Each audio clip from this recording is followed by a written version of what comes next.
Okay, fantastic. Okay, so first off, how are you guys feeling after this wild weekend with the Bonnaroo cancellation? And then did you guys expect to still play in Nashville that weekend, or was it all just completely spontaneous? I'm feeling a lot better this week. I was already feeling not great last week for life stuff, and then Bonnaroo cancelled after we flew everybody out there, like did pre-programming all week, rehearsals all week. It Hmm. was great. I had three performers. I had Alina, who's here behind me. I had Maya, and I had MNDR, all my crew. And yeah, I guess whenever this happens, you try and put on something, but often it's like, oh, we'll go to a bar and hang out with some people and like maybe play some songs. But yeah, they were like, do you want to use this 4,000 person hall and throw a party? And then it sells out in 2 minutes. And they're like, do you guys want to play this other little bar? And then that sells out. And then we're like, we need to like just keep doing more shows. We Do ended up more. doing three sold out shows that one night with like 9 hours notice. Yeah, no, that it was amazing. So being able to pull off three shows in one weekend, so like how did that come together? Was it just like text, like fast, fast, fast, or was it I know with the Levity set at the Pinnacle, did they approach you about it, or was it all just like a simultaneous, like let's get together and figure something out? Yeah, I think a couple of the artists who were playing on the Friday had maybe a little bit more of a heads up things were about to go down Hmm. because they were already on site, seeing the weather issues, getting updates within the Bonnaroo app. So then a couple of the managers and agents were like just premeditating, hey, we should try and secure some venues. This could go south really quickly. And then of course it did. And then yeah, it was like the Levity and Inzo were like, do you want to come and do this party with us? It's going to be a Pinnacle. And we're like, yeah, this sounds amazing. ATL Ant's on it as well. And then a bunch of even like I think it was who was it of the trees and somebody else asked us on the Friday night to even come and do a back to back at this thing, but I was just so wrecked from the travel and the disappointment. I was like, I can't even bring myself. It was like 3 in the morning. I was meant to go do this back to back. I was like, I can't even get out of bed right now. It's just so shattered. Yeah, but I'm glad we waited till the next day, and it was insane. No, it was fantastic. Like honestly, the energy at the Pinnacle was just so amazing. And honestly, I think like you guys being able to pull that together just kind of like revived everyone's like heartbreak from the cancellation, especially for mine. It definitely cured mine as well.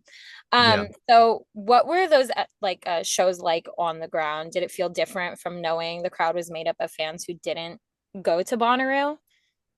Uh, yeah, I think it was just cool that something still happened. And I mean, I think the coolest thing was like Alina and I only worked together last Monday. And then we made this song. We're like, hey, this is pretty crazy. Should we open my Bonnaroo set with it? Do you want to fly to Bonnaroo? He called me like Wednesday. It's like, do you want to make a show with me, like to open the show? And I'm like, yeah, sure, of course. Yeah. So everything canceled. I was like, all right, we're gonna figure out. And I need to say that how they handled it and how was beautiful actually to see community getting together and just like still dropping something beautiful for people. It was maybe even better than a festival in some way, and see people in festival looks in the city was Yeah. such a celebration actually of life, of everything. Also, I don't know, it was just beautiful experience for me. I was inspired to see Nashville. It was my first time there. It was great to play. Now that's why we're working on another tracks because we loved it. And Yeah, it no, was I loved it. this. We Yeah. got one done last week, trying to finish two more new ones today. Oh, fantastic. I'm so excited to hear those, like once you guys pump those out. And then so like the spontaneity of the whole event, like did it push you more creatively? Obviously, you guys said that you're starting new songs as well. Did part of this influence like starting a new like track together? And then were you more inclined to release like unreleased IDs and then even like your guys' collab there?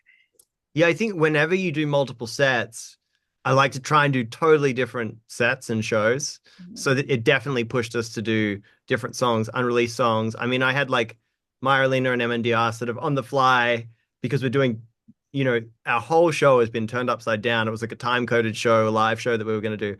And now I'm just like yelling out to the wings of the event, like, yo, I'm gonna put Amanda on in like 2 minutes, and we're gonna do this version that goes into these two songs. And the same with Maya, like I accidentally played the wrong version to her twice in one night, and she performed 3 times. She's been sick like all week because I think we were just so it was so intense and stressed like the night before, and then we all stayed up till I don't know 4 in the morning doing 3 different shows, and the madness of like trying to get sound checks and line checks when you're jumping from venue to venue to Mm-hmm. venue, just making sure you can hear yourself when you sing. I was singing on like a couple of the events as well, and yeah, it was just crazy. I think by the last show, I don't know if for some reason they were like giving out hot chicken at the event. They do that at the office, and then like someone's got like a tray of chicken, like, you hungry? You've been playing 3 sets tonight, and I'm like, yeah, I'm pretty hungry, and just start like feeding it to all the crowd because everyone just it's been a long day, like been lining up for 4 hours, getting these sold out concerts. Like, let's all have some chicken. Yeah, no, especially in Nashville, that hot chicken probably saved some people's life there. And then so yeah, talking about the three shows, did you try to keep like the same vibe throughout each set, or did you switch it up like Oh, it each was different show? totally different. I think the Pinnacle show, we tried to represent what we hoped to do with the live show, with like Okay. all the guests coming out and like a bit more polished. Hmm. Then I announced a third show that happened second in the night, because we saw there was this huge issue with scalping. Like tickets were just going immediately, and then they were on sale for like 10 times the price, like straight after. And we're like, oh, this sounds like bots. Yeah. So I did one of the shows just to everybody that texted. You could text me to like find out where we were going to play and find out what was going to happen now that we were canceled. And everybody that texted us there, we sent a message like, hey, we're not going to do online sales because we see everyone's getting scalped. We're just going to do door sales. And the only people we're like, telling all the information to is just on this text line. So we sent that out. And then that worked really well. That was like, you could tell we got there. It was like, oh, these are like the core fans that Mhm. really want to like hear all the deep cuts, all the different songs. So then that set was like quite eclectic with sort of my historical back catalog. And then the last set was this at the office dungeony kind of warehouse vibe, and I just played like a Turbo Nero drum and bass set for the most part and fed people chicken. That's awesome. I'm upset that I wasn't there. That sounds fantastic. And I love that you took the time to try to give that show to those people instead of just like the scalpers, because obviously that has become such a big issue with like festivals and concerts. And I think that that definitely as well just like probably added to your energy, seeing that it's like, okay, these are my real fans. These are the people who want to come out, party, rage with me. So that's beautiful. Mm. And then so speaking of all, can you guys tell me a little bit about your track together? Can I? Okay. You can go. So that was an interesting journey to just meet in the studio and like, at the beginning it's always a Mhm. talk to meet each other on some like spirit level, so we know about what we want to write down, what we want to give to people, and Mhm. it's gonna be there forever, so this moment is important. And I guess we had like pretty deep conversation. I was Yeah, we not did, actually right? expecting that. It was like, oh my gosh. And I understood like, okay, with Chris, we can go in such a different directions. And I told like, because I'm originally Ukrainian. Now I live in LA, but I'm from Ukraine. Yeah. Mhm. And of course, my native language is Ukrainian, and it's beautiful. And I'm from mountains, and we have our traditions there with a special singing, like traditional singing. It's so beautiful. And I showed some idea to Chris, like, would you be okay if I'm gonna use my traditional vibe there? And believe me, not everyone are good with that because it's pretty No. specific. It's experimental. It's another language. It's not universal English. Mhm. And he said, like, yeah, of course, drop it. And we did a bunch of choirs, like different kind of ways. Like I don't know how many girls are singing this traditional way. And we did it in Ukrainian. And after we said like, oh my God, but maybe we can do it in English, Mm. you know? And so we did this traditional singing of like Slavic vibe in English, which was amazing experiment. And it was about uniting people, something like really, I don't know, it's just great to play on festivals. Yeah. And that's what I would love to provide to this beautiful humanity, which is having so many problems. So just remind, like, hey, we can be as one heartbeat. Actually, look, there is a beating in me and in you, and actually in everything because our frequencies let's find it beautiful, let's unite, you know? And Yeah. that's what it's about. I think it's so cool that it can transcend language, this type of music, you know, like we work together, it's in Ukrainian, but you could see in that intro, people just are so impacted and feel it and start screaming as soon as they hear it and jaws dropping. And I think that's the power of dance music in particular, its ability to really go outside of language barriers. Yeah, no, especially in the EDM community, like I feel like you can put whatever you want in there, all of your love, all your soul, and people will be able to feel that through your music and just appreciate it, absorb it, and love it. And I know that I especially felt that like at your show. Like I thought it was fantastic. Honestly, my favorite set of the night. And I'm Oh, not just thank you. kissing butt right now. I'm being for real right now. And then so what kind of emotional, like I know that you're talking about how it's a bit more like of an emotional track. Did you take any sort of that emotion and artistic direction into your set overall? And are you going to take that into more of your songs that you guys are working on together as well? Oh, definitely. Always and definitely. We're doing, I think that was a really cool start for us. I think I would say it's like, oh, we can go anywhere with this. Everyone's comfortable. Like, this is going to be. He's not ready for the idea that I'm bringing on the next song that I he haven't heard it yet. Literally, this interview is the intermission between song one and song two of Yeah. the day. So I'm excited to hear how The wild it's first going one to romantic, the second one totally get.